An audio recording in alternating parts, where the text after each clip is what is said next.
Okay, prepare for blindness. Bam! Today I'm going to show you this LED light bar. Claims here it has 140 plus patents. Award-winning. Comes from a company called 4-Wheel Drive Kings. I want to thank them for sending it to me so I can do an unboxing. I'm not sure what I'm going to get here. I know it's a 12-inch long light bar that's supposed to be super bright and compact and cool looking. Nice. So we've got a various set of mounts on the end here. LED lights look like they're mounted on the bottom and they're gonna shine up out that way.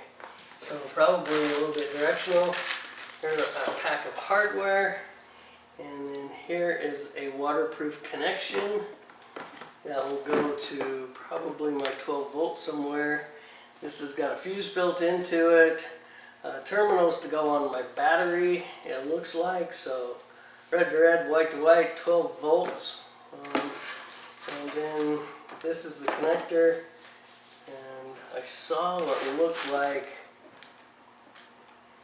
I guess this is going to be a controller. Oh no. This is a 40 amp fuse. Oh, there is a controller on it. So I switched it, turned it on and off. So, alright, I'm getting super excited about this install. I'm just working on the install, but I really want to do the video because it's so much fun. This little light is going to sit with these brackets right here on the top of my bumper. And it's going to be completely out of the way of my winch and everything else. And it's going to be able to angle it down a little bit. I don't want it too bright. I want it on the trail when we're driving. So I took the wires and ran them down behind my winch, up underneath my Jeep, and there's a module about halfway. Alright, so the rest of the wiring, I've got two wires that come up underneath, and off that is one dongle that's going to go inside the cab. It's got the on and off switch, so you see we're hot. And then there were two wires that went to hot and two wires that went to negative on my battery. Like I said, there's a lot of extra cable here, plenty of room. And then this is a fuse. I'm going to probably screw it in right here on top of my fuse box just so it works.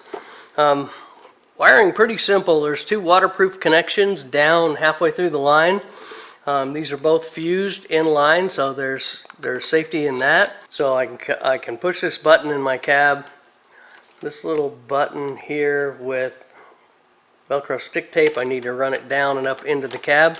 It's going to be super easy, but let's go show you what they look like. And then there's an app I can download.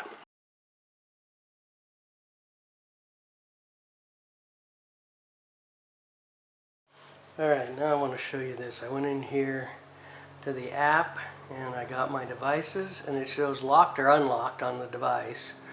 So then you can turn the light on, and this controls all the colors for the light. You can see I can go to red pulsating,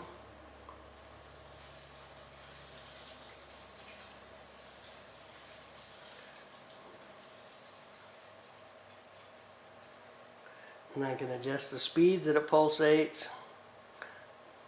The red was pulsating really slowly. If I go faster,